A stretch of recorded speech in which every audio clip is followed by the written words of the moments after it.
रोहे, गोविंद में रोहे, गोपाल में रोहे, गोविंद में रोहे, गाइए अभी। गोपाल में रोहे, श्री बाके बिहारी नंदलाल में रोहे, श्री बाके बिहारी नंदलाल में रोहे, ओ श्री बाके बिहारी नंदलाल में रोहे, श्री बाके बिहारी नंदलाल में रोहे, बनवारी में रोहे, गिरधारी में रोहे, बनवारी में रोहे, गिरधारी में रोहे। राधे राधे श्री राधे राधे प्रेम से ताली से बजाते हुए जय हो जय।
तो भगवान के संकीर्तन के बाद हम चलते हैं सीधे आज तृतीय दिवस की कथा के पावन बेला पर।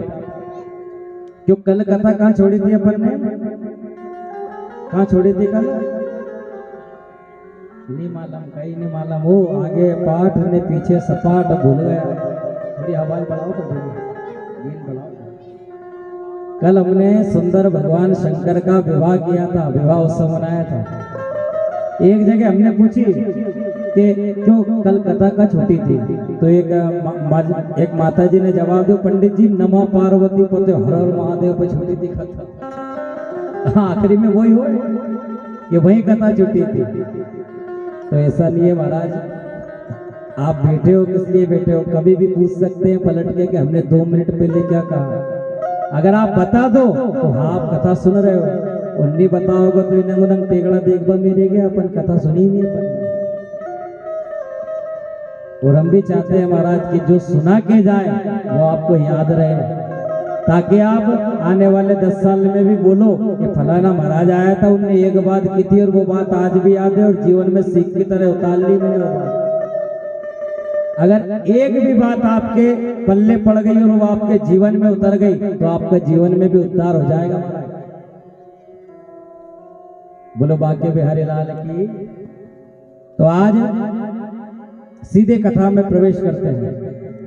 12वें अध्याय में परीक्षित महाराज के जन्म की कथा आती है। परीक्षित जी उत्तरा के बालक, जिनको गर्भ में जाकर भगवान ने बचाया था। तो जैसे ही परीक्षित जी महाराज का जन्म हुआ, बोले परीक्षित जी महाराज की वैसे ही इधर उधर देखने लगे कि जिसने मेरी गर्भ में रक्षा करी थी वो कहाँ है। भगवान को ढूंढ रहे पैदा होते कि जिसने गर्भ में दर्शन दिया और मेरी रक्षा करी वो गोविंद कहाँ है। इधर उधर देखने लगे महाराज। तो इधर उधर देखने के कारण नाम हो गया परीक्षित।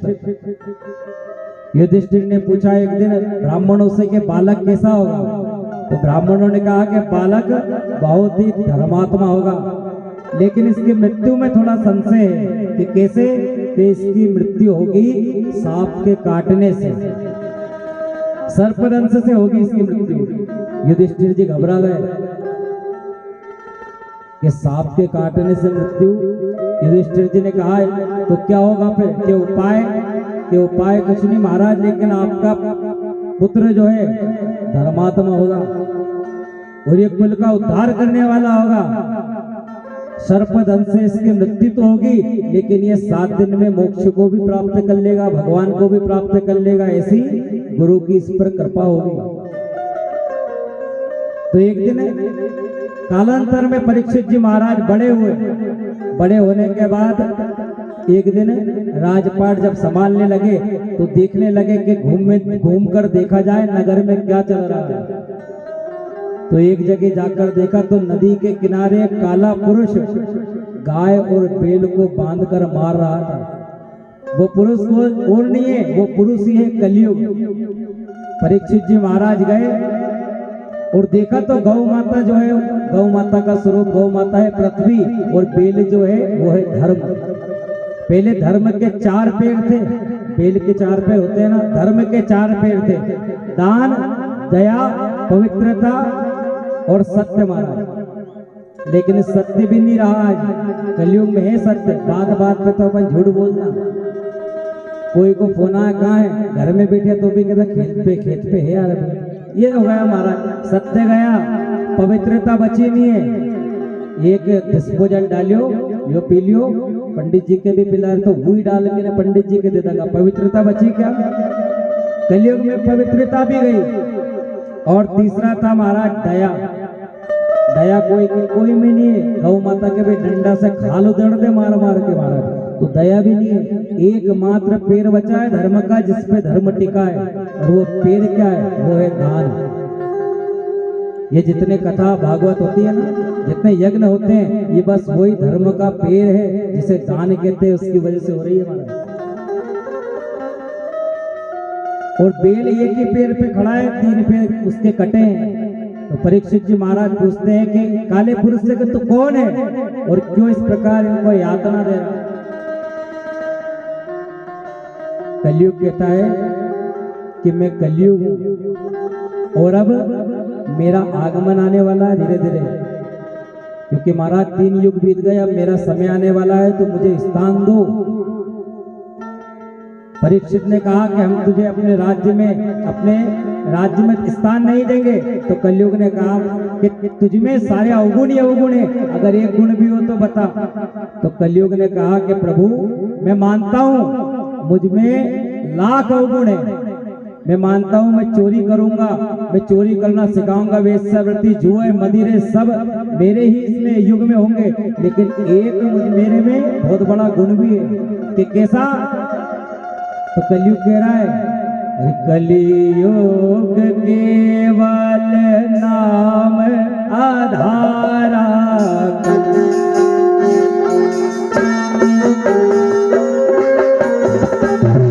कलियुग केवल नाम आधारा,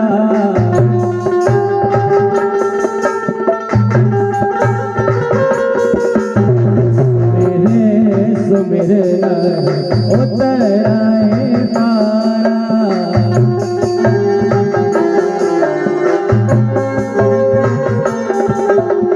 कि जो द्वापर में, सतयुग में, त्रेता में जो 100 यज्ञ करते थे और 100 यज्ञ करने के बाद जो पुण्य मिलता था वो कलयुग में बस 2 घड़ी नाम लेने से मिल जाएगा भगवान का। तो कलयुग कहता है कि मुझ में लाख अवगुण है पर मुझ में एक गुण भी है कि 2 घड़ी में या 2 घड़ी पल भर में मोक्ष प्राप्त हो जाएगा। ये बात समझ में आ गई परीक्षित को। तो परीक्षित जी ने कहा कि बताओ कहाँ कहाँ तुम्हें स्थान चाहिए, कि मुझे 4 जगह मुझे स्थान दे दो, मैं 4 जगह रहूंगा। परीक्षित ने कहा बताओ कौन सी 4 जगह, कहाँ रहना है। तो पहला कहा कि जहां सबसे ज्यादा झूठ बोला जाता हो, जहां सत्य की राह पे कोई नहीं चलता हो, जहां सबसे ज्यादा झूठ बोला जाता हो, पहला स्थान मुझे वहां दे दो कि दिया। और दूसरा जहां जुआरी हो, जहां सट्टेबाजी हो महाराज, दूसरा स्थान वहां मुझे दे दो। परीक्षित ने कहा दिया। तीसरा बोल कि जहां मदिरा दारू रहनी, जब दारू जिस घर में महाराज दारू पीने वाला कोई रहता है ना, उस घर में कभी लक्ष्मी नहीं टिक पाती है, ये बात ध्यान रखना। शराब जिस घर में कोई पीता है उस घर में नारायण नहीं रुक सकते, उस घर में लक्ष्मी नहीं रुक सकती। क्यों? क्योंकि शराब राक्षसों की चीज है, देवता शराब नहीं, देवता तो अमृत पीते हैं। और हम राक्षस नहीं है, मनुष्य, हम भी अमृत पीते हैं। कौन सा? हरि का कथा नाम अमृत। जहाँ मदिरा हो, नारी हिंसा हो, जहाँ नारियों पे अत्याचार हो, नारियों पे हाथ उठाए जाते हो, उनको गाली दी जाती हो, क्योंकि हमारे धर्म में कहते हैं यत्र नार्य पूजनते रमनते तत्र देवता। जहां नारी की पूजन होती है वहां पर देवता भी रहते हैं। लेकिन जहां नारियों से महाराज दुर्व्यवहार किया जाता है, नारियों को गाली दी जाती है, मारा जाता है, वहां भगवान भी नहीं टिकते। ऐसी जगह कलयुग का स्थान है वहां क्योंकि। और चौथा स्थान मांगा तो चौथा बताया कि सोने में मुझे स्थान चाहिए। अब कलयुग परीक्षित जी महाराज सोचने लगे कि सोने में स्थान। उन्होंने कहा चलो ठीक है दिया, तो अपन भी ये सोना की चीज पहनानी, हमें कलयुग रे महाराज। आप देख जो कभी कोई सोना की चेन है, कोई बड़ी सी चेन पहन के न बड़ा वे कान में कुंडल पहन के जाए तो बिल्कुल अकड़ में जाए, यानी कि सोना ही सोना का बने आदमी है। ऐसा हिट नहीं समाज में, बिल्कुल सोना के चेन डांट के बिल्कुल। तो ये सोना महाराज इसमें भी कलयुग है। लेकिन एक बात और, ये सोना शुद्ध कब होता है? तब आप भगवान को अर्पण कर दो। अगर आपने कोई सोने की चीज ली है, पहले उसे अपने घर के ठाकुर के सामने रख दो 1 मिनट और कहो कि भगवान आपको अर्पण है। इसके बाद वो सोना पहनोगे ना तो उसमें से कलयुग निकल जाएगा। सोने में भी स्थान दे दिया। देकर के महाराज कलयुग ने चरण स्पर्श कर लिया, तो कलयुग के जैसे ही हाथ लगे परीक्षित के चरण में, वैसे ही बुद्धि हो गई भ्रष्ट महाराज। और आज आए अपने राजमहल में आए और देखा कि हमारे परदादाओं ने हमारे लिए क्या चीज छोड़ी है। तो गए वहां, जरासंध का मुकुट रखा था, सोने का मुकुट। तो सोने के मुकुट को महाराज उन्होंने पहन लिया, धारण कर लिया। अब अभी वरदान दे के आए हो कि सोने में कलयुग रहेगा, और वही जरासंध का मुकुट परीक्षित ने आज पहन लिया। जो परीक्षित जीवों का आदर करता था, जो परीक्षित ने कभी जीव हत्या नहीं करी, आज उसकी बुद्धि डोल चुकी। कलयुग के प्रभाव से आज शिकार खेलने के लिए वन में चला गया, वन में शिकार खेलने गया आज परीक्षित। पास में देखा महाराज तो शमीक ऋषि समाधि लगा कर बैठे थे, उनके आश्रम में गए। जब देखा समाधि में है कि हमारा सम्मान नहीं किया, अरे मैं इस देश का राजा हूँ और मेरे सम्मान में उठे नहीं, तो एक मरा हुआ नाग शमीक ऋषि के गले में डाल दिया।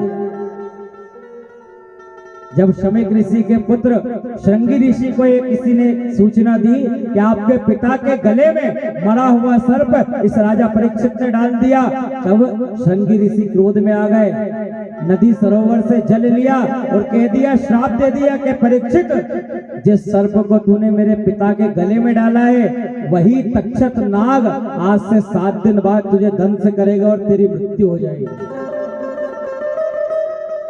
जब शमीक ऋषि की समाधि खुली तो कहा कि पुत्र ये तूने क्या कर दिया, ऐसे धर्मात्मा राजा को श्राप दे दिया।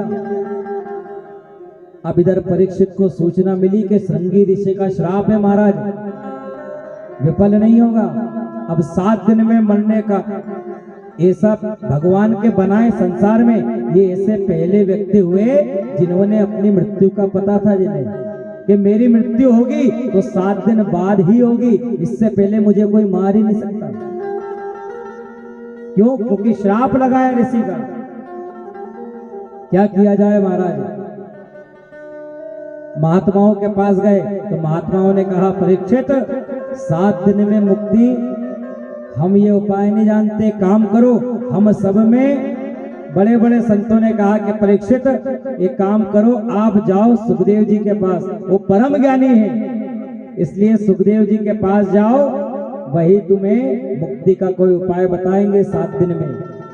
तो आज भागवत के श्रोता परीक्षित जी महाराज और भागवत के रसिक वक्ता सुखदेव जी का आज मिलन होता है महाराज। यहाँ पर बोले परीक्षित जी महाराज की, सुखदेव जी महाराज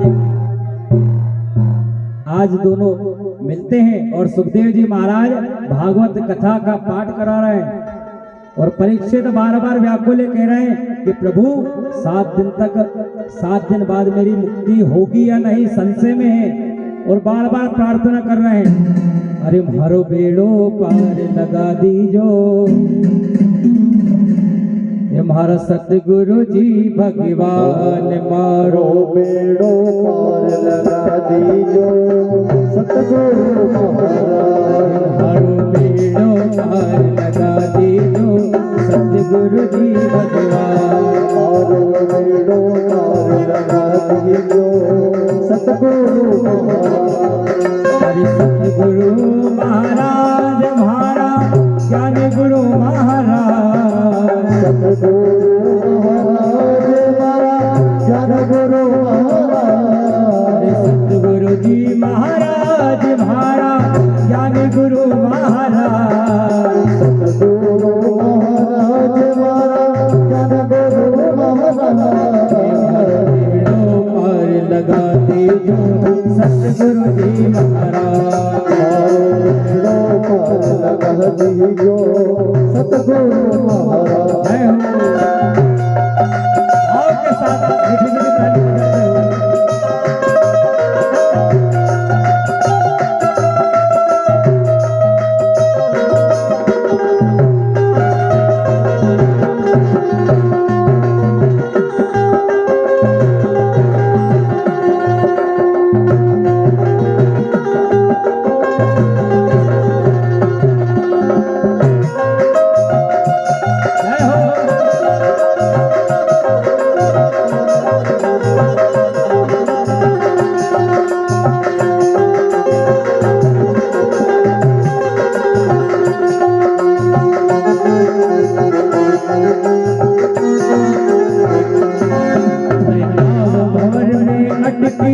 मरे लाज रखो थे अब की,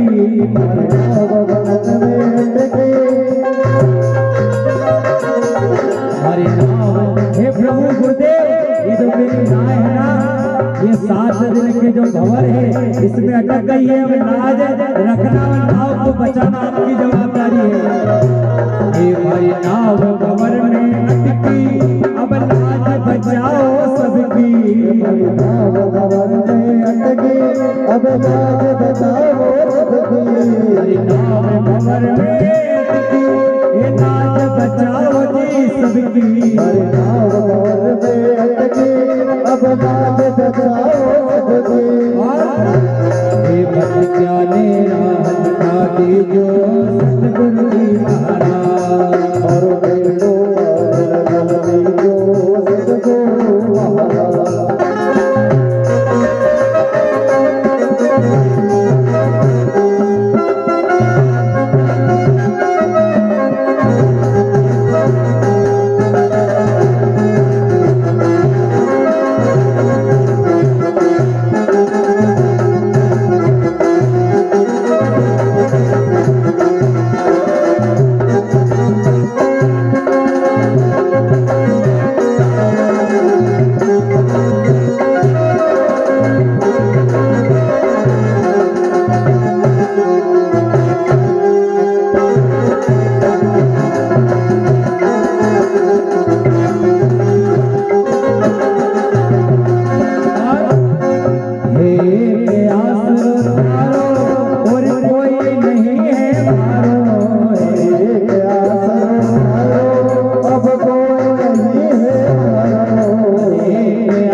सदगुरु महाराज की जय। तो आज थोड़ी सी आवाज बढ़ाओ। आज परीक्षित जी भगवान से सदगुरुदेव से बार बार प्रार्थना कर रहे हैं कि प्रभु आपके सिवा और मेरा कोई नहीं। आप भी देखो किसी को गुरु बनाओ ना, जैसे हमारे यज्ञाचार्य जी बैठे हैं तो ये अतिथि भी है और ये हमारे गुरु भी है। तो ऐसा नहीं, इनको अगर ये इन पे नजर पड़ जाए और वहां से भी नजर पड़ जाए नहीं तो नजर चुराजो मत, कभी भी बहुत पाप लगता है। क्योंकि ब्राह्मणों के पैर बड़ी मुश्किल से पड़ते हैं महाराज आपके गांव में, हर गांव में जहां भी कहीं नहीं तो कहीं तो के टालता निकल जाए। अरे टालो मत, थोड़ा झुक भी जाओ, झुक के उनका आशीर्वाद भी ले लो। क्योंकि जितने भी पुण्य कमाते हैं ना ब्राह्मण लोग, जितने भी पुण्य कमाते हैं, मैं कथा कर रहा हूँ, मैं मेरा पुण्य कमा रहा हूँ, गुरुजी यज्ञ कर रहे हैं उनका पुण्य कर रहे हैं। लेकिन आप अगर आशीर्वाद लोगे नहीं तो हमारा पुण्य का 1% फ्री फोकट में ले जाओगे। तो इसलिए ब्राह्मणों को हमेशा नमन करो। क्योंकि और एक बात और, जब बाढ़ आए ना बाढ़ आए तो एक चीज देख जो कंडा पेड़ रही है सामने खजूर को इमे का कई भीतर निकल जाए बाढ़ के साथ, निकले कि नहीं निकले। और जो घास रहनी तिनका वो महाराज वो उसके ऊपर से पानी निकल जाता है और वो पुनः खड़ा हो जाता है। क्यों? क्योंकि उसके अंदर नरमता है, उसके अंदर विनम्रता है, इसलिए उसका बाढ़ का पानी नदी नाला है नहीं कहीं नहीं कर सके पूर्व को। क्यों? क्योंकि नरमता है, जिसमें विनम्रता है, जिसमें नरमता है वो जीवन में बहुत आगे जाएगा। और जिसमें अकड़ता है वो महाराज टूट के बह जाएगा पानी के सैलाब में। बोलो श्री राम जय राम, श्री राम जय राम, जय जय राम जय। अगर ऐसा आवाज आ जाए तो थोड़ा अच्छा लगे महाराज। क्योंकि भगवान का नाम हनुमान चालीसा में तुलसी बाबा ने कही, शुरू में कही, वरनेउ रघुवर विमल जस। एक सज्जन ने पूछा तुलसी बाबा से, क्यों हे हनुमान चालीसा हनुमान जी की, तो आपने ये क्यों कहा कि वरनेउ रघुवर विमल जस, राम जी के महिमा का वखान क्यों किया आपने? वरनेउ रघुवर यानी राम जी के विमल, उनके विमल का जस के मैं बखान कर रहा हूँ। तो ये तो हनुमान चालीसा हनुमान जी की है, तो आपने राम जी की क्यों बोली? तो तुलसी बाबा कहते हैं कि अगर राम जी की नहीं बोल तो नहीं और हनुमान जी की बोल तो नहीं महाराज के वरने हनुमत विमल जस, तो हनुमान जी नहीं आते। क्यों? क्योंकि राम जी की कथा होती है वो हनुमान जी आते हैं। और इसलिए मैंने बोला वरने रघुवर विमल जस। क्यों? क्योंकि महाराज रामचरित सुनबे को रसिया और राम लखन सीता मन बसिया।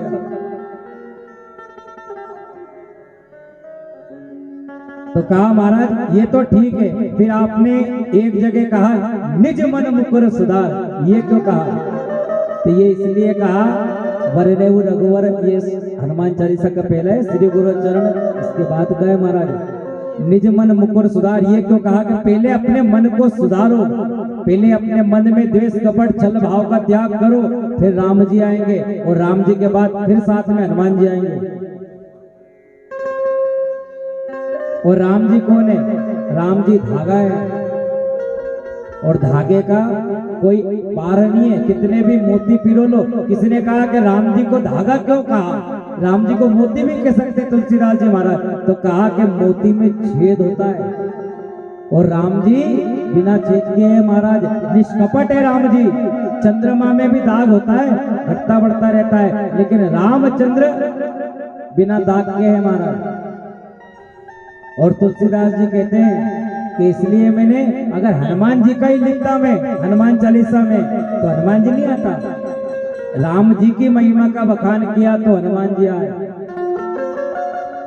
एक आदमी तंबाकू खा रहा था, तो एक संत जी आए, क्योंकि तंबाकू क्यों खा रही हो, या तंबाकू खाने से होए गई, ये तंबाकू क्यों खाए? अब उन्हें खाते खाते उन्हें एक से सुनी, एक से निकाल ली, फिर बोली अरे दादा थार से बात कर रही हो, यो गुटको जो रखियो है, यो जर्दो मल के यो खा रही हो, तो क्यों खा रही हो, ऐसे होए गई? होने की ऐसे कहीं नहीं हुए, तो कि कोई फायदा? कि कोई फायदा नहीं, कि बिना फायदा खा रहा है। हाँ, तो फिर बोला कि काम, संत महात्मा ने बोला तो एक काम कर, राम जी का नाम भी ले ले। तो फिर कहने लगा कि ए में फायदों कहीं नहीं। तो संत ने कहा कि जब तू बिना फायदे के एक सड़ी सी चीज खा सकता है, तो तू बिना फायदे के राम का नाम नहीं ले सकता क्या? अगर हम बिना फायदे के महाराज तंबाकू बीड़ी सिगरेट पिरिया, लेकिन अपना फायदो अगर देखेंगा तो इधर भगवान का नाम में भी देखो तो। और भगवान का नाम भी महाराज राम जी के जैसा चरित्र और किसी का नहीं है। पहले राम अवतार क्यों हुआ? क्यों? क्योंकि राम जी ने मर्यादा में बांधना सिखाया। राम जी ने कहा कि जो मैं करता हूं वो तुम करना। राम जी क्या करते? प्रातः काल उठी करे रघुनाथा, माता पिता गुरु नावई माता। राम जी सबसे पहले उठे, माँ बाप को चरण वंदन करते। तो राम जी ने कहा कि जो मैं करता हूं वो तू कर। और कृष्ण जी ने उल्टा कहा कि जो मैं करता हूं वो कभी मत करना, नहीं तो मैंने तो चोरी भी करी है। जो मैं कहता हूं वो कर। भगवान ने गीता का ज्ञान दिया, कृष्ण जी ने कहा कि जो मैं कहता हूं वो तो कर। राम जी के जैसा चरित्र ना किसी का हुआ है ना होगा महाराज। एक बार कुंभकर्ण ने कहा अपने भाई रावण से कि क्यों माता सीता आपने हर ली, जगदम्बा को हर ली प्रभु, अगर भैया आपको हरना ही था तो आप राम जी का, जय श्री कृष्ण, आप राम जी का रूप बना के हर लेते। बामन को रूप बना के, और बामन और बदनाम कर दिया, बाबा जी बन के आप सीता माँ के हर के आया, तो अशोक क्यों करो? तो रावण ने कहा कि सुन भाई, मैंने राम जी का रूप भी रखा था। तो फिर हुआ क्या कि राम जी का रूप रखा तो और दिक्कत आ गई। पहले ब्राह्मण के पहले राम जी का रूप ही रखा था, लेकिन हुआ क्या? तब रावणहीन बने तुम क्यों, इसमें हमको संकट है भय भैरव भारी। और तब राम जी को रूप रखने लगे, तब मातु समान लगे पर नारी। ये राम जी का चरित्र। जैसे मैंने राम जी का रूप धारण किया, तो वैसे ही मैंने सीता तरफ देखा तो मुझे मां लगने लगी वो, क्योंकि राम जी का चरित्र है। किसी भी परनारी को देखते हैं तो माँ के समान देखते हैं। तो यहाँ पे लफड़ा हो जाएगा महाराज, इसलिए मैंने सासू का रूप रखा। ऐसे है हमारे महाराज राम जी, निष्कपट निष्कलंक है। और भगवान के नाम में तो महाराज जब आप चाहो तब ले लो। ये मत देखो कि अभी कई उम्र है और अभी इतने समय लगा। जब चाहे जब सोते लो, चाहो उठते लो, चाहो अपना खेत खलियान में जब लो। एक आदमी नहाने के लिए बैठे हो समुद्र के पास, एक ने की क्यों नहा लो नहीं कि नहीं साहब अभी नहीं नहाए, क्यों? अरे लहर ठंडी होगी, तब शांत होगी जब नहाएंगे। अब आप एक बात बताओ, समुद्र की लहर कभी शांत होगी? वे तो उफान ही मारेगी नहीं। अगर आप सोचो कि नहीं शांत होगी जब नहाएंगे, तो ऐसे तो जिंदगी भर बैठे रहेगो तो भी नहा नहीं पाएगा। अब ऐसे हम सोचे कि नहीं भगवान का भजन अभी कहाँ करा, अभी तो उम्र है साहब, अभी तो 20-30 साल के हुए, जब 60 के साल होंगे जब नहाएंगे, जब भगवान का भजन करेंगे। अब 60 साल के पहले अगर बुलावा आ गया तो ये ठिकाना, तो कई तो यह कथा भी सुन रहे नहीं, तो ऐसे यही समझो कि आज से ही भगवान का नाम लेना चालू कर देंगे। प्रेम से नहीं लो तो गुस्से में लो। अरे राम जी तेने मारो असो नहीं करो, राम जी के कोस के ले लो। रावण रोज कोसतो तो, रोज कोसतो तो, इतनो कोसतो तो कि मुंह पे जुबान पे नाम ही आ गया था, राम राम राम। जब अंत में मरते समय गया ना, तब आ गया ना कि श्री राम कह दिया, नहीं समझ गया वो भगवान है, लेकिन उसने लगन लगा ली थी, घटना लगा ली थी राम राम की। और महाराज दुख में तो सब भगवान को बसते हैं, दुख में सुमरण सब करे, सुख में करे ना कोई। और जो सुख में सुमरण करे तो दुख काहे न तो होए। दुख में तो सब बजे, अभी पाँव में चलते चलते कांटो लगने दो, चिल्ला के अरे राम मरियो, ये लो भगवान याद कर लियो। और जब चल रहा था सुख में, जब नहीं को कह रहे राम हमारे कांटो नहीं लगे, तूने बहुत अच्छी करी। जैसे ही वो कांटा लगा राम याद आ गया, और चलते चलते राम का नाम लेने की नहीं बनी। तो दुख में ही सुमिरन अगर करना है, अगर सुख में करते तो वो कांटा नहीं लगता महाराज। सही है नहीं बात? अगर सुख में करते तो वो कांटा नहीं लगता, लेकिन किया अपने दुख में महाराज। और जैसा एक किसान है, वो रात दिन खेत खेत खेत खेत करे नहीं, तो आखिर में समय भी होके खेत ही याद आए। वो आखिर में भी वो खेत कल्याण किनके भरोसे, छोरा और कर पाएगा नहीं कर पाएगा, ये सभी करते ही मरे को महाराज। और वो कई खेत में बेल बन के घूमेगो ना खेत के आसपास दूसरा जन्म में। अंतः मति सह गति, जैसे आप अंत में अपने बुद्धि रखोगे, जैसा विचार रखोगे, वैसे आपको दूसरा जन्म मिलेगा। अगर मरते समय खेत खेत कल्याण खेत परिवार की याद नहीं, तो उन्हीं परिवार में उनके बगल को ये छोटो सो टेगड़ो कुत्ता कुत्ती बन के वही परिवार में रोटी पटकेगा। और फिर खूब देख जो ये ना परिवार वाला में ना हथेली पे रख के पालिया, आज ही रोटी भी नहीं दे रही वो टेम से।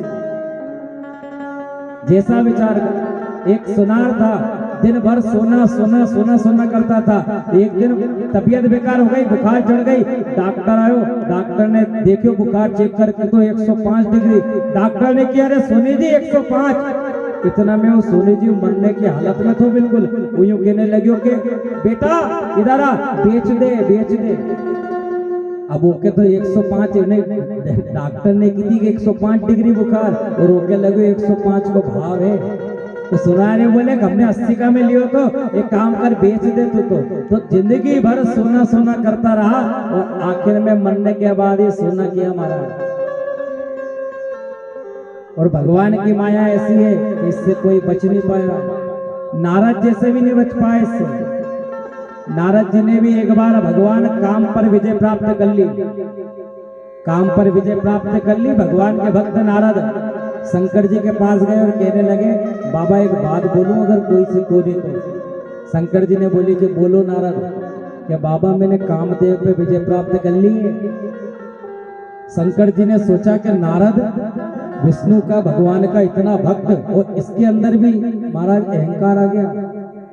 तो कहा एक काम कर नारद, मुझे मत बताए नारायण को बताना, काम पर प्राप्त कर ली और ज्यादा आनंद आएगा महाराज। अब नारद जी चले गए कहा विष्णु भगवान के पास। वहां जाके बोले, अरे प्रभु आपको पता आपके इस चेले ने क्या कर दिया आज? कि क्या कर दिया? कि मैंने अपनी इंद्रिया वश में कर ली, आज मैंने काम पर विजय प्राप्त कर ली। अब भगवान ने देखा महाराज, सुनी जब बात, भगवान ने सोची कि यो तो परम भक्त है अपनो, और अगर यो ही अगर चल जाएगो महाराज अहंकार में, तो अपनो तो प्रचार प्रसार ही खत्म। क्योंकि यो तो मेन प्रचार है, दिन भर नारायण नारायण करते, कभी देवता में चल जाए तो कभी असुर में चल जाए। सब महाराज नारद जी जो है वे बीजेपी का भी है और कांग्रेस का भी है, वे दो ही पार्टी का समझ है। हाँ, दिन में तो बीजेपी को प्रचार कर दे, रात में कांग्रेस साड़ी का झंडा कर दे। एक हाथ में कमल और एक पंजो साथ में रखे हुए। तो नारद जी दोनों तरफ, राक्षस तरफ भी है तो देवता तरफ भी है। तो भगवान विष्णु सोचने लगे, ये तो एक भक्त है अपनो, अगर यो ही माया में हो जाएगा महाराज तो अपना तो प्रचार खत्म। तो फिर एक सुंदर नगरी का निर्माण किया कि नारद की माया समाप्त करनी है मुझे, मेरा भक्त है। एक सुंदर महाराज नगर का निर्माण किया। उस नगर में देखा तो एक महाराज एक सुंदर युवती जो अपने स्वयंवर के लिए एक राजा ने घोषणा करी कि फलाने दिन मेरी पुत्री का स्वयंवर करूंगा। नारद जी देखने गए, महाराज पुत्री को देखा तो मोहित हो गए। तो वाह साहब, इससे भगवान की माया है। भगवान ने माया से नगर भी बना दिया, राजमहल भी बना दिए, राजा भी बना दिया और वो सुंदर युवती भी बना दी। अब नारद जी सोचने लगे कि काश इस युवती से मेरा विवाह हो जाए महाराज, क्योंकि अब हम भी गृहस्थ में बनना चाहते हैं भगवान की माया के कारण। अब भगवान विष्णु के पास गया। विष्णु भगवान से बोले कि भगवान फलानी तारीख के दिन वहां राजा के यहाँ स्वयंवर होना है और उनकी पुत्री वरमाला करेगी, तो मैं चाहता हूँ कि वो मेरे ही गले में वरमाला डाले, इसलिए आप मुझे बहुत सुंदर बना दो। अब भगवान ने की कि नारद तो बनेगा बहुत सुंदर, लेकिन बना दूंगा तुझे मैं बंदर।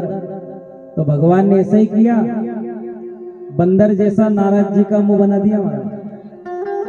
और बनाने के बाद बोले नारद जी से, अरे नारद बहुत सुंदर लग रहे हो, वो सुंदर स्त्री तुम्हें ही वरमाला डालेगी, चले जाओ। अब सब राजा महाराजा वहां उपस्थित थे क्योंकि स्वयंवर हो रहा महाराज।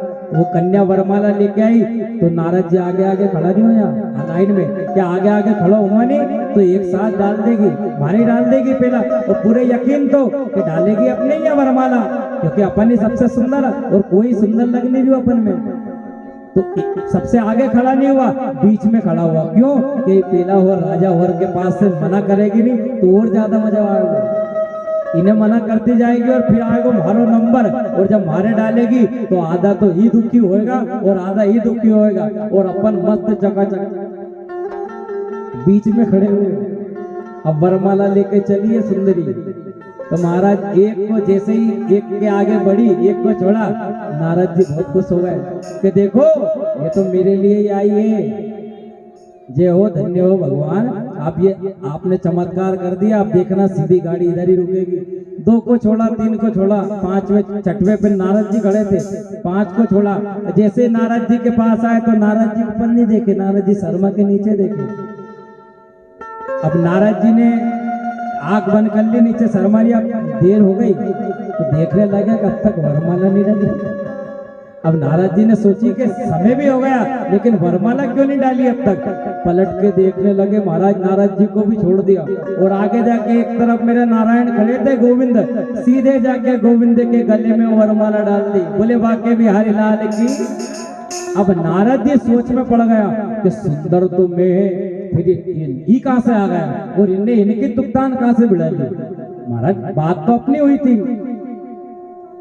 अब जैसे ही महाराज नारद ने जब देखा अपना चेहरा पानी में, तो देखा तो महाराज सुंदर की जगह बंदर का चेहरा। क्रोध में आ गए नारद जी, और नारद जी ने यहाँ भगवान को श्राप दे दिया। कहा नारायण मैं तेरा परम भक्त हूँ और तूने मुझसे छल किया है, कपट किया है। एक दिन तू भी ध्यान रखना, तू जब पृथ्वी पर लीला करने जाएगा तब कोई छल से आएगा और तेरी स्त्री का हरण कर ले जाएगा। तो आज रावण यहाँ आया और माता सीता का हरण करके ले गए। रावण का ये नारद जी का श्राप था भगवान को। तब भगवान ने अपनी माया का पर्दा हटाया और हटाकर देखा तो वहां सिर्फ भगवान थे और नारद जी थे। ना तो कोई महल है, ना कोई सुंदरी है, ना कोई राजा है। नारद जी ने कहा कि प्रभु ये क्या है। भगवान ने कहा यही मेरी माया है और नारद, और तूने काम को कभी जीता ही नहीं था। बोले प्रभु मुझसे अपराध हो गया है, मैंने आपको गलती से श्राप दे दिया, मुझे क्षमा करो। भगवान ने कहा नारद तूने श्राप नहीं, क्योंकि संत कभी श्राप नहीं देते, संत के श्राप में भी वरदान रहता है महाराज। जो तूने श्राप दिया कि मेरी स्त्री को हरण करके कोई ले जाएगा, वो और कहीं नहीं, वो रावण रहेगा और उसी को मारने के लिए मुझे पृथ्वी पर जाना पड़ेगा। लेकिन मुझे एक बहाना चाहिए था पृथ्वी पर जाने का, वो आज तूने दे दिया है। क्योंकि तू परम संत है नारद। नारद यानी जिसकी बात कभी रद्द नहीं होती है, उसका नाम है नारद महाराज। हमेशा नारायण नारायण जो करते हैं, ऐसे भगवान के अनन्य भक्ति। और भगवान का नाम तो आधा लोगे, कटा पिटा लोगे, गुस्सा में लोगा, गाली में भी लोगा, तो भी काम करे वो। सिरुद्दीन भी बताया था महाराज, अगर करंट अगर जानबूझ के लगे तो भी झटको मारे वो, और गलती से हाथ टच हो जाए तो भी मारे वो। क्यों? क्योंकि उसका स्वभाव है झटके मारना। वो हमारा भी स्वभाव होना चाहिए भगवान का नाम लेना। चाहे कितनी भी गरीबी आ जाए, चाहे कितनी भी लाचारी आ जाए, लेकिन भगवान का नाम लेना छोड़ो मत।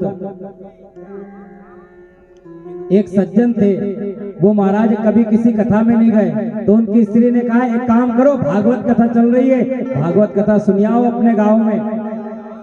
गांव के पटेल थे, कह रहे मैं नहीं जानू भागवत कहीं हो, और मैं आज तक गयो भी नहीं कोई कह रहे एक बार जाके तो देखो। नास्तिक था थोड़ा, भगवान को कम मानता था। पत्नी ने कहा एक बार जाकर तो देखो। तो आज आया भागवत सुनने गांव का पटेल। अब सबने की कि महाराज पटेल अपने आया, पहली बार सुनना है, सबने की आइए आइए पटेल साहब आओ आओ आइए आइए। अब उनने बैठ बकली आसन दियो, पटेल साहब एक काम करो धरी पे बैठ जाओ, अब बैठो बैठो।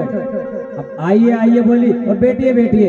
अब पटेल साहब ने भैया भागवत कथी नहीं कभी नहीं सुनी, एक श्लोक भी नहीं होयो, पटेल साहब सोई गया, घर्रटा मार के सो गया पटेल साहब। अब आखिरी में भागवत करने वाले भी चले गए ने करवाने वाले चले गए, पटेल के पास एक व्यक्ति बैठा रहा।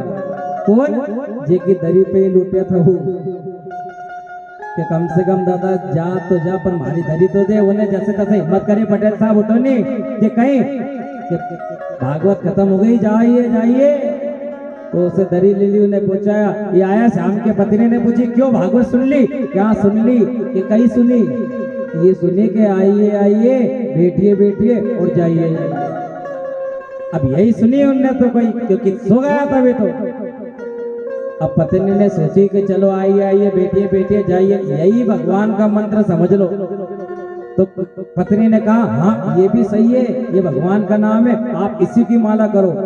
अब वो पटेल दिन भर आइए आइए बैठिए बैठिए जाइए जाइए, आइए आइए बैठिए बैठिए जाइए। अब दिन भर रटना लगाए, रात में सोए नहीं महाराज, दिमाग में वही बात बैठ गई हो क्या, आइए आइए बैठिए बैठिए जाइए जाइए। अब संयोग से उन दिन चोर भर गया होकर रात में 2 बजे चोर लाया, और 2 बजे ही महाराज माला कर रहे अपनी। इनने जैसे ही की आइए आइए, चोर होने सोची कि नहीं आ रहा, हो सके पटेल ने देख लिया आते हुए यार, तो चोर होने की भैया भागो रे। जैसे ही पीछे होने लगे वैसे होने की बैठिए बैठिए। तो करे यार हो सके इन्हें बाहर भी 4 जना खड़ा कर रहा, क्या होगा हमें मारने के लिए, तो एक काम करो बैठ जाओ भैया। अब बैठ गया, अब जैसे ही बैठिया वैसे ही तीसरी बात बोली अब जाइए जाइए, उठ के चल दिया वहां। तो इससे क्या हुआ, भागवत कथा में आने से न घर में चोरी भी नहीं हुई, घर की चोरी भी बच गई पटेल की है, बस ये 3 से। तो भगवान की कथा में आओ नहीं तो कुछ ना कुछ तो लेके जाओगे यहाँ से। भागवत कथा में आओ और एक पंथ बताए ना, 3 काज हो रहे अपने हाथों, यज्ञ नारायण भगवान के दर्शन भी प्राप्त हो रहा है, भागवत महारानी की कृपा भी हो रही, और देव नारायण जी का बाबा का जन्मोत्सव भी है, दादा का जन्मोत्सव भी है हमारे बाबा साहब का। तो एक पंथ 3 काज, कई जगह 2 काज हो। सुबह सुबह आओ, सब यज्ञ की परिक्रमा लगाओ, 2 बार तो कम से कम लगा भी लगाओ, क्योंकि अभी इसमें देवता है, अभी पूजनीय है।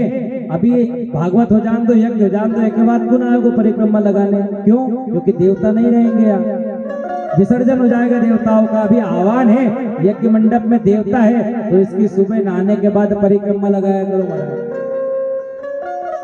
भागवत जी की यहाँ परिक्रमा लगाया करो, और एक बार आरती के बाद लगाया करो यज्ञ नारायण भगवान की। पहले के लोग सतयुग में, त्रेता में, द्वापर में 100 अश्वमेघ यज्ञ होते थे, जब जाके भगवान आते थे, जब जाके इंद्र वर्षा करता था। लेकिन कलयुग में तो एक ही यज्ञ काफी है हमारा, और अगर ओकी भी परिक्रमा लगाएंगे नहीं तो अपन से अभागो भी नहीं है कोई भी। कलयुग केवल नाम आधार है, एक नाम ही आधार है। आधारा आधारा करते एक नाम ही आधार है। नाव, जैसे आप नदी में जाओगे, नदी में आप किसी नाव पे बैठोगे तो वो नदी में आपका आधार क्या है? नाव है। अगर आप सोचोगे नदी बहुत लंबी चौड़ी तीर के पार कर ला तो नहीं आएगी, नहीं, एक आधार चाहिए उसके लिए, नाव चाहिए। तो कलयुग रूपी नदी को पार करने के लिए एक आधार चाहिए। तो वो आधार क्या है? राम नाम वो आधार है। अगर आपके पास राम का नाम है, और नाम की इस प्रकार महिमा है महाराज, उल्टा नाम जपत जग जाना वाल्मीकि भय ब्रह्म समाना। वाल्मीकि नाम के डाकू को भी नारद जी ने की कि राम राम जप, बोले कि गले पे तलवार रख दोगे तो भी नहीं जपूंगा राम राम है। अरे मैं तो जान लेने वाला इंसान हूँ साहब, डाकू हूँ मैं तो, जय छुरी लगा के मैं तो जान लेने वाला हूँ, मैं क्यों जपू राम का नाम? कि तू जान लेने वाला है नहीं तो एक काम कर, तू मरा मरा जप। तो वाल्मीकि जी क्या करने लगे? मरा मरा मरा मरा मरा राम राम राम राम राम राम, मरा मरा करते करते राम राम निकल गया। तो वाल्मीकि जी ने रामायण की भी रचना करी। ऐसे ऐसे हुए महाराज अपने सनातन में, ऐसे ऐसे तपस्वी हुए। तो भगवान का नाम सभी लेना चाहिए। सुंदर भागवत कथा के महाराज चतुर्दश 14वें अध्याय में विदुर का प्रसंग आता है। भगवान के परम भक्त है विदुर और विदुरानी। सुखदेव जी महाराज ने कहा कि परीक्षित, भगवान हर किसी को मिल जाते हैं। तो परीक्षित ने प्रश्न किया कि एक बात बताओ, भगवान जात पात तो देखता होगा नहीं कि ये अच्छी जात है, ये बामण है तो इनके मिल जाऊं, नहीं बढ़िया है इनके मिल जाऊं, है? भगवान जात पात तो देखता होगा नहीं भगवान। तो सुखदेव जी कहते कि एक बात बता, सबरी कौन सी जात की थी? सबरी तो भिल्ली थी नहीं, लेकिन भिल्ली को भी मिले भगवान। फिर परीक्षित ने पूछी कि अच्छा जात पात नहीं देखते तो ये तो देखते होंगे कि किसने कितना पढ़ा है, कौन सी शिक्षा की है, कितने मंत्र याद है, कितने वेद याद है। तो सुखदेव ने कहा एक बात बता, वो जो गज था वो हाथी था, वो कौन सी पाठशाला में पढ़ने गया था? तो बात तो ये भी सही है। तो भगवान फिर उम्र देखते होंगे कि नहीं साहब 80 के पार जो हो जाएगा मैं उसे मिलूंगा। कि उम्र क्या, अगर उम्र देखते तो एक बात बता परीक्षित, ध्रुव प्रहलाद की क्या उम्र थी? 12 साल का प्रहलाद, 5.5 वर्ष का ध्रुव, उसको भगवान कैसे मिले? अगर भगवान उम्र देखते तो। कि भगवान पवित्रता तो देखते होंगे, जो नहाता धोता होगा, भगवान का तिलक छापा चंदन करता होगा, उन्हें मिलता होगा भगवान। तो सुखदेव जी ने बोली कि जो केवट थे और जो भील थे नहीं, वो भील तो जाड़े के टाइम में 3-3 महीने नहीं नहाते थे, ठंड में 3 महीना नहीं नहाता था भील, लेकिन उनके यहाँ भी पत्तल पे राम जी ने चावल खाए। अब बता, तो कि जात पात भी नहीं देखते तो क्या देखते हैं? कि भगवान भाव देखते हैं बस। दुर्योधन की मेवा खाई त्यागी, साग विदुर घर खाई, सबसे ऊंची प्रेम सगाई। भगवान कुछ देखते हैं तो बस भाव देखते हैं। इधर महामंत्री थे विदुर जी महाराज, एक दिन धृतराष्ट्र को समझा रहे थे कि सुनो प्रभु, आपके जो बालक है दुर्योधन, ये लाक्षा भवन में अग्नि में पांडवों को मारने वाला है, तो आप कुछ करो इसका, ये मूर्ख हो गया है, ये पांडवों को मारने वाला है, अरे उनको जो चाहिए उनको दे दो। समझा रहा था। और एक बात और, अगर किसी एक राष्ट्र को त्यागने से संपूर्ण ब्रह्मांड अच्छा रहता हो महाराज, स्वतंत्र होता हो, तो राष्ट्र को त्याग देना। अगर एक जिले को त्यागने से पूरा देश सुरक्षित होता हो तो उस एक जिले को त्याग देना। अगर एक गांव को त्यागने से 12 गांव खुश रहते हैं तो उस गांव को त्याग देना। अगर एक कुलहीन को त्यागने से पूरा कुल अगर सुरक्षित रहता है तो उसको त्याग देना महाराज। और एक पुत्र के त्यागने से पूरा समाज अगर सुरक्षित रहता है तो उसको भी त्याग देना, ये शास्त्र में बताया है। आज कह रहे हैं कि आपके घर में जो दुर्योधन है ना, वो आपके पूरे कुल को ले डूबेगा। महामंत्री है विदुर जी, तो आप उसका त्याग करो। लेकिन धृतराष्ट्र की बाहर की आंखें तो बंद है, लेकिन भीतर जो ज्ञान की आंख है ना, वो भी बंद है। कहा कि नहीं, मेरे पुत्र का त्याग नहीं करूंगा। इतने में दुर्योधन आया और दुर्योधन ने आते से कहा, अरे हे दासी पुत्र विदुर, मेरे पिता को मेरे ही खिलाफ भड़काता है। आज से तू मंत्री वंत्री नहीं है, जा, आज से तू दासी पुत्र है तो जा, तेरी कुटिया बना के कहीं भी रहे। विदुर जी ने प्रणाम किया, जय श्री कृष्ण किया और विदुरानी के पास जाकर बोले कि चलो महल खाली करना है। कि क्यों? कि अब हम महामंत्री नहीं रहे। कि क्या हुआ? कि चलो अब केले के बगीचे में एक कुटिया बनाई, पर्ण कुटिया, और वहां पर महाराज निवास करने लगे। इधर अज्ञातवास को भोगकर पांडव जब आए तब भगवान कृष्ण को शांति दूत बनाकर भेजा। तो विदुर ने अपनी पत्नी से बोला कि सुनो, भगवान कृष्ण आ रहे हैं शांति दूत बनके और हम भी उनके स्वागत में चलेंगे। तो विदुरानी ने बोली कि अब तो आप महामंत्री नहीं रहे, अब भगवान से हम कैसे मिलेंगे? विदुर ने कहा, हम पीछे से खड़े होकर दर्शन कर लेंगे। अरे मेरा भतीजा है, मुझे बड़ी प्रसन्नता होगी अगर वो आएगा तो, लेकिन मिलने जरूर चलेंगे महाराज। इधर भगवान आए तो हजारों लाखों की संख्या में सभी स्वागत करने लगे। बोले द्वारकाधीश भगवान की जय। सभी जय जयकार करने लगे, फूल फेंकने लगे। शांति दूत बनकर आए शांति की बात करने, लेकिन उन फूलों में से भी भगवान को लालच की बदबू आ रही है, दुर्गंध आ रही है। उन फूलों में से भी स्वार्थ की दुर्गंध आ रही है। भगवान फूल को तो छोड़ दिया, अनदेखा कर दिया, और भगवान देखने लगे कि मेरा परम भक्त विदुर कहाँ है और विदुरानी कहाँ है। फूल को तो त्याग दिया महाराज, और एक दीवार से सटके खड़े थे महाराज विदुर और विदुरानी। भगवान देख रहे हैं कि विदुर और विदुरानी कहीं नजर नहीं आ रहा है। तभी महाराज पीछे खड़े थे सटके और भगवान की जय जयकार लगा रहे थे सबके साथ मिल करके विदुर और विदुरानी। और जब भगवान ने विदुर को देखा और विदुर ने जब भगवान को देखा तो महाराज देखते ही रह गए। जब भगवान ने विदुर को देखा तो मानो बिना कहे ही विदुर के मन की भगवान जान गए और भगवान के मन की विदुर जान गए। नजर ने नजर से मुलाकात कर ली, रहे दोनों खामोश बात कर ली। दोनों महाराज चुप रहे, लेकिन फिर भी दोनों में बात हो गए। 4 मिले 64 खिले, 20 रहे कर जोड़, हरिजन थे हरिजन मिले, पुलकित रोम करोड़। 4 मिले, 4 क्या, 2 नजर भगवान की, 2 नजर विदुर की, तो 4 मिले 64 खिले, 32 दांत भगवान के और 32 विदुर के, 64 खिले, 20 रहे कर जोड़, 10 उंगलियां अंगूठे भगवान के, 10 उनके कर जोड़, हरिजन थे हरिजन मिले, पुलकित रोम करोड़। 3.5 करोड़ रुए होते हैं महाराज मनुष्य के शरीर में, तो 7 करोड़ रोम एक साथ खड़े हो गए जब भगवान विदुर ने भगवान को देखा और भगवान ने विदुर को देखा। जैसे ही देखा तो विदुर ने विदुरानी को टल्ला मारा। अरे विदुरानी सुनो, देखो देखो कन्हैया मेरी तरफ देख रहे हैं, सुन सुन देख, माराड़ी देख रही है, अभी देख ले, कहाँ इनम उनम देख रही, हमारे से नजर मिला रही है।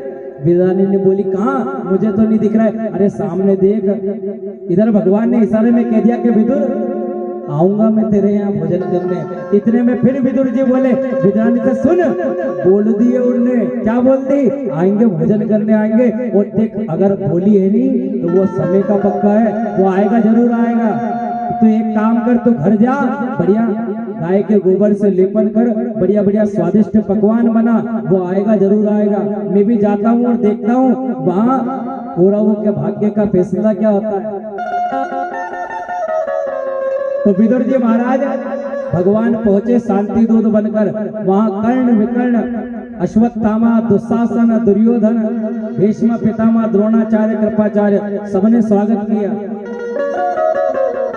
और पीछे पीछे महाराज विदुर भी रथ के पीछे जय जयकार लगाते हुए भगवान के पीछे पीछे जा रहे हैं।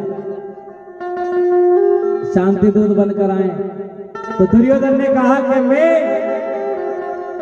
धृतराष्ट्र का ज्येष्ठ पुत्र दुर्योधन आपका स्वागत करता हूं द्वारिके। आप पधारे हो, बहुत अच्छा लगा, लेकिन आप क्यों पधारे हो इस बात का खुलासा भी आप ही करो। भगवान ने की कि देखो पांडव का अज्ञातवास हो गया पूरा, और मैं शांति दूत बनकर आया हूं, और मैं सिर्फ 5 गांव लेता हूं तुमसे। वो 5 गांव कौन से? रत्नसारपुर, जिसका नाम अभी मुंबई है, उसका प्राचीन नाम है रत्नसानपुर। दूसरा है कांची नगर, जिसे हम आज कहते हैं कलकत्ता। कलकत्ता बोला नहीं, और वो पुराना नाम है कांची नगर। तीसरा है भाग्यनगर, भाग्यनगर जिसको हैदराबाद बोलते हैं। शुक्राचार्य जी के पिता का नाम है हरिहर, जिनके नाम से महाराज गाजीपुर, गाजीपुर नाम है, जिसके नाम से महाराज आज जो गाजियाबाद है ना, वो पहले गाजीपुर हुआ करता था, गाजीपुर। जब मुगल आए, जब अंग्रेज आए, इन्होंने हमारे नगर को महाराज, और जो इंद्रप्रस्थ, जिसका प्राचीन नाम इंद्रप्रस्थ था, उसका अभी वर्तमान नाम है दिल्ली, दिल्ली का। और अपने ज्यादा दूर मत जाओ, अपने उज्जैन का प्राचीन नाम है अवंतिकापुरी। ये भी पुरी है, लेकिन अभी उज्जैन हो गया महाराज, द्वारिकापुरी, अवंतिकापुरी, मथुरापुरी, ऐसी पुरी है। 5 गांव दे दे। तो महाराज इधर दुर्योधन ने भगवान से कहा कि सुनो भगवान, आप उनकी तरफ से आए हो, मैं मानता हूं, लेकिन मैं भी दुर्योधन हूं, मैं भी पीछे हटने वाला नहीं हूं। 5 गांव तो छोड़ो, सुई के नोक बराबर भी भूमि में उन पांडवों को नहीं दूंगा। सुई का जो नोक होता है, अग्र भाग, उसका आगे का भाग, इतनी भूमि में मैं पांडवों को नहीं दूंगा। भगवान ने कहा कि तुम्हें पता भी है शांति दूत से किस तरह की बात करनी चाहिए।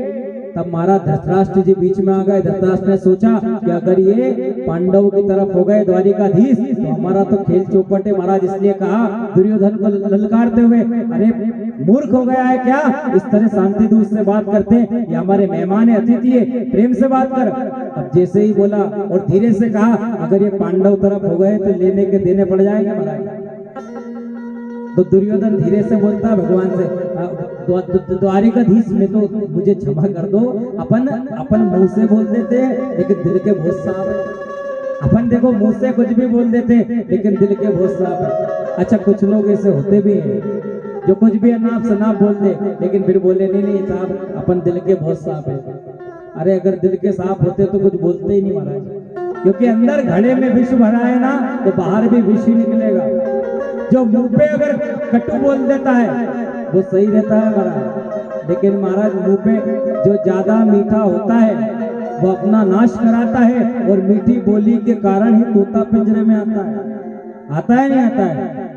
कहीं पिंजरा में कोई कौवा के रखे, कहीं कागला के रखे, कहीं पिंजरा में रोक के नहीं रखे, वो कर्कश बोलता है वो, लेकिन मीठी बोली होती है मिट्टू की, इसलिए वो पिंजरे में जाता है। तो ऐसा दुर्योधन कह रहा है, अरे भगवान, अपन तो ऊपर से बोलना, बाकी अंदर में बहुत प्रेम है आपके लिए। भगवान समझ गए कि मैं देख रहा हूँ कितना प्रेम है तेरे अंदर, और बात घुमाने के लिए बोला कि एक काम करो, मेरी माँ गांधारी आपको पता है कितनी बड़ी पतिव्रता है, तो एक काम करो, आप 56 प्रकार के भोजन बनाए आज अपने यहाँ, तो आप भोग लगाओ। ये राजनीतिक बातें तो बाद में करेंगे। भगवान ने कहा कि मेरी बात सुन दुर्योधन, भोजन 2 स्थिति में होता है कि एक तो खिलाने वाले को महाराज उसका भाव हो, और दूसरा खाने वाले को भूख हो। तो ना तो तेरा भाव मुझे लग रहा है और ना मेरे पेट में भूख है, इसलिए महाराज भोजन नहीं करेंगे। और वैसे भी आज तो भोजन कर ही नहीं सकते कि क्यों, कि आज तो हमारा निमंत्रण है विदुर काका के यहाँ। अब विदुर काका में देख रहे हैं महाराज कि मैंने कब दे दो नहीं दादा निमंत्रण। अब विदुर जी महाराज देख रहे हैं, मुस्कुरा रहा है, तो भगवान ने इशारा कर दिया, सब शांत रहना, मैं सब संभाल लूंगा। दुर्योधन ने कहा, अरे क्या अब वो नहीं है, महामंत्री नहीं है, अब तो दासी पुत्र है।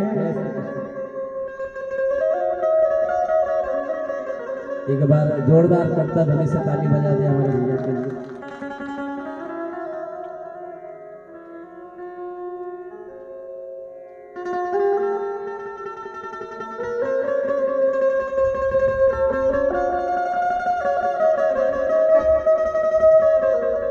चिकन खेड़ी से बता रहे हैं हमारे रोहित भैया। एक बार तालियां बजा दीजिए करता, क्योंकि कोई मेहमान आता है ना, अतिथि देवो भव हमारा।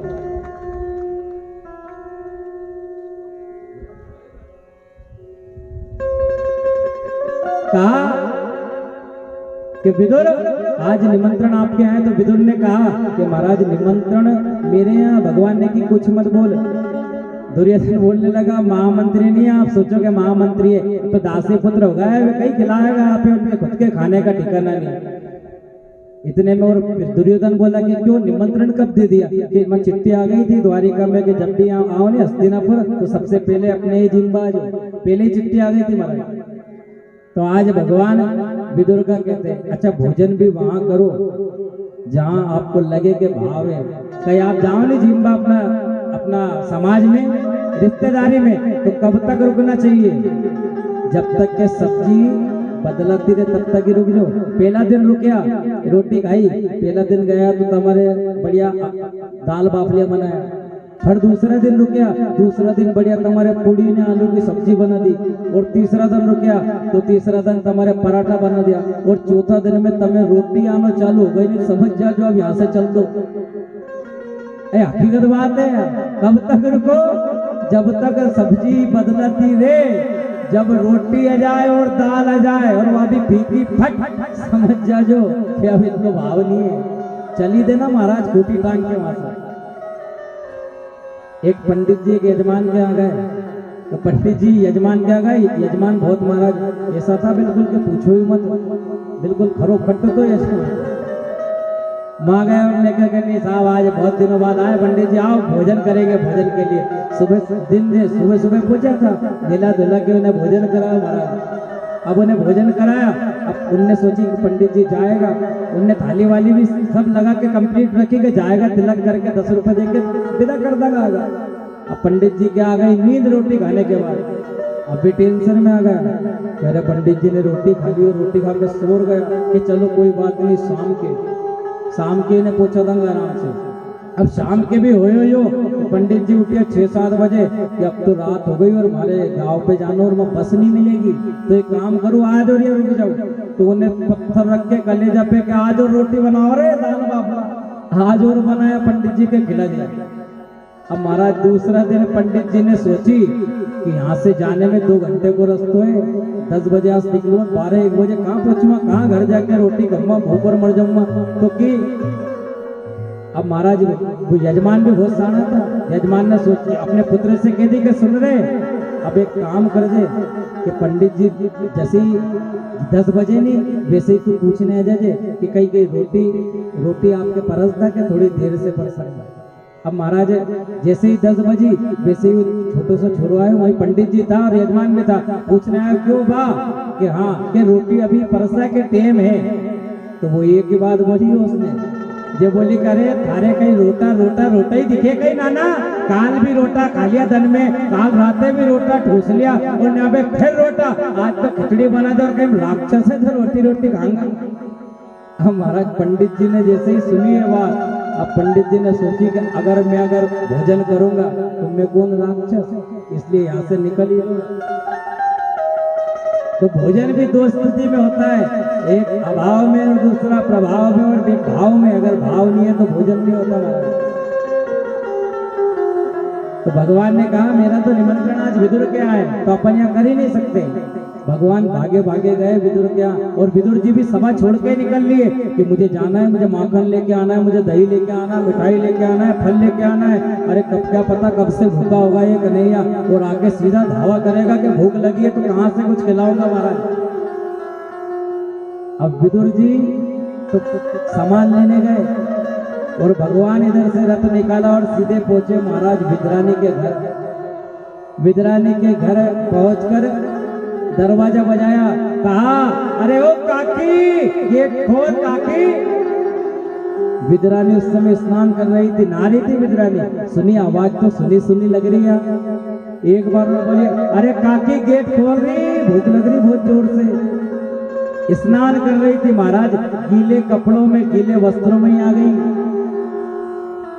गीले कपड़ों में जब आई तो भगवान ने अपनी काली कमली ओढ़ रखी थी, वो काली कमली भीतर फेंक दी और भगवान मुड़ गए।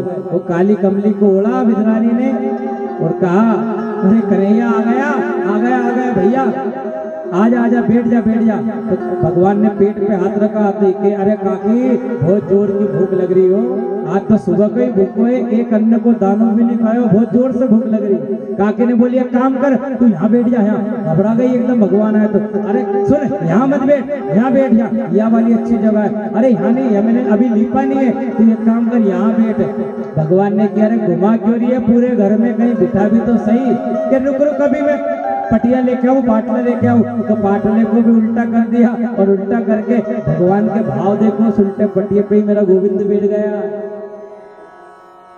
ये भी नहीं देखा कि पाटला जो है वो सीधा है कि उल्टा, उसके ऊपर बैठ गए और फिर कहने लगे, अरे काकी सुन रही काकी, बहुत जोर से भूख लगी है, कहीं भी हो घर में खाने को तुम्हारे लेके आ, प्राण निकल रहा भूख के मारे।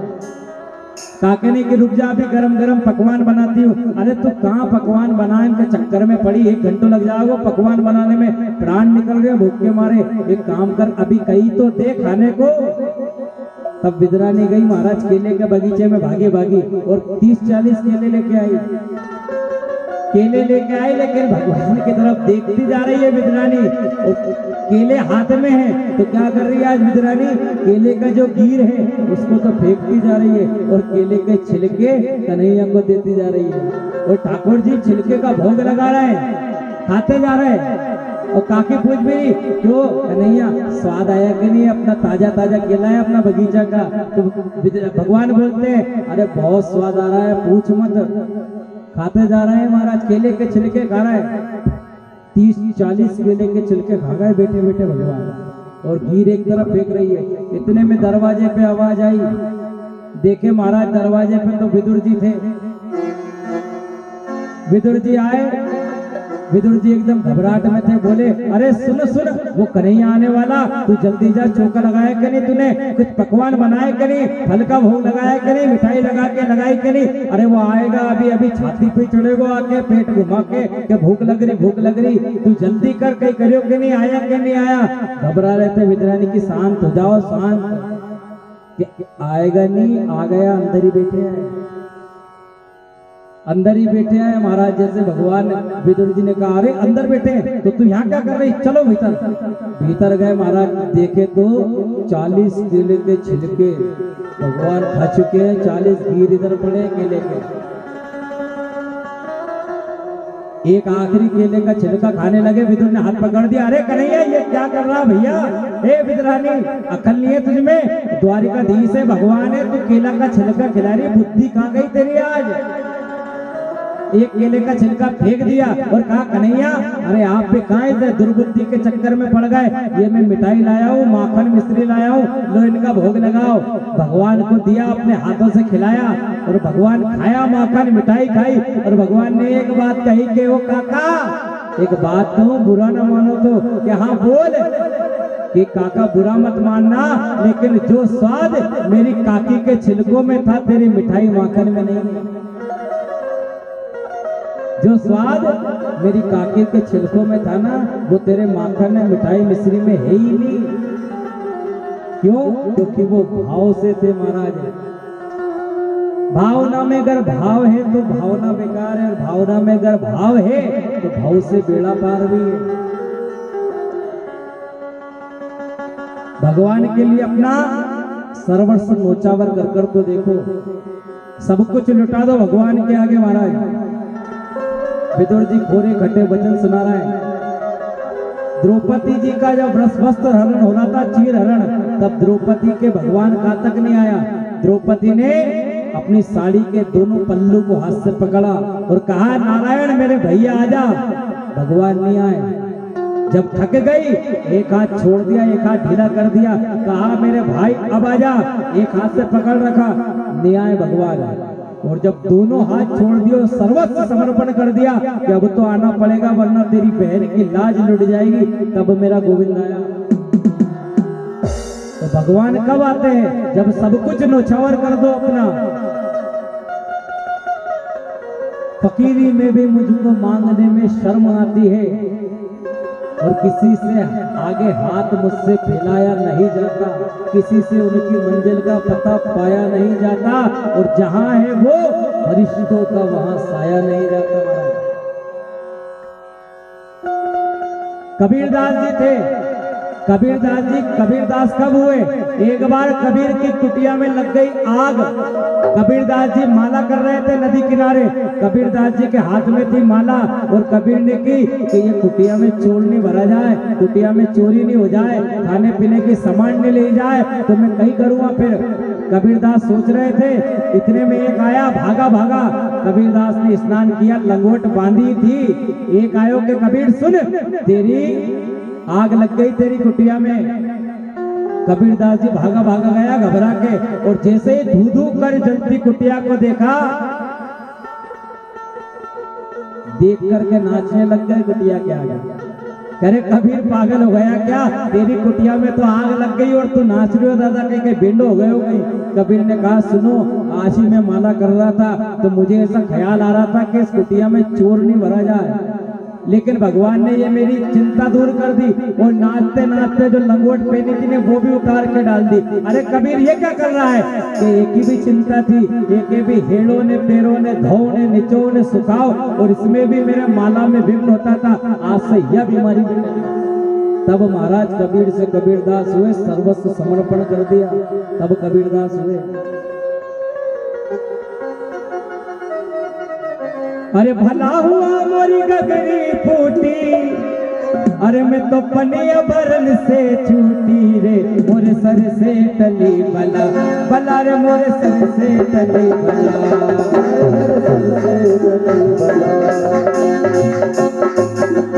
कहते कबीरदास, भला हुआ मोरी गगरी फूटी, भला हुआ जी मोरी गगरी फूटी, मैं तो बनिया बरन से छूटी रे, सर से तले बला, बला रे मोरे सर से तले बला,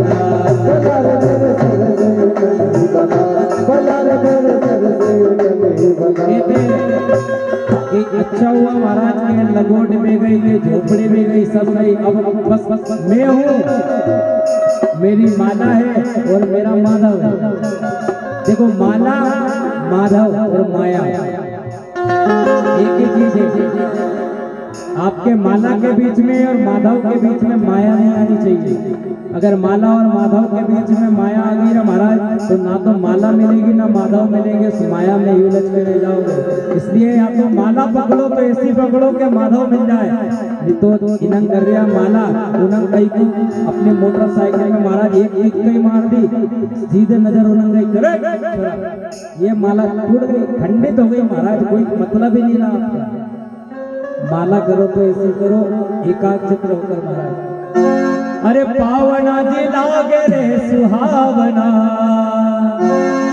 ये पावना जी लागे रे सुहावना, आज हरे आया वे तोरे घर पावना,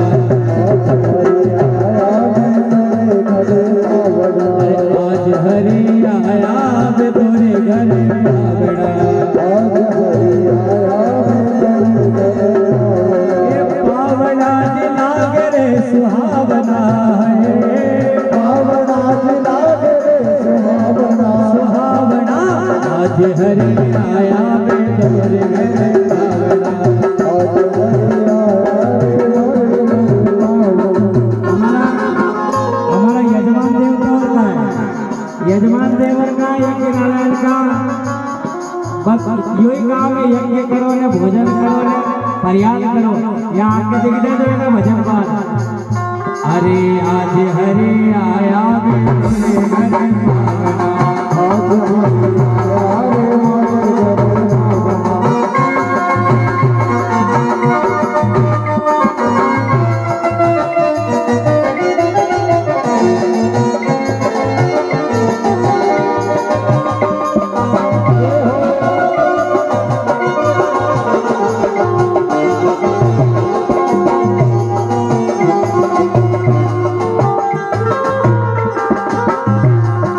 वे विदुर नहीं धरती विदुरानी,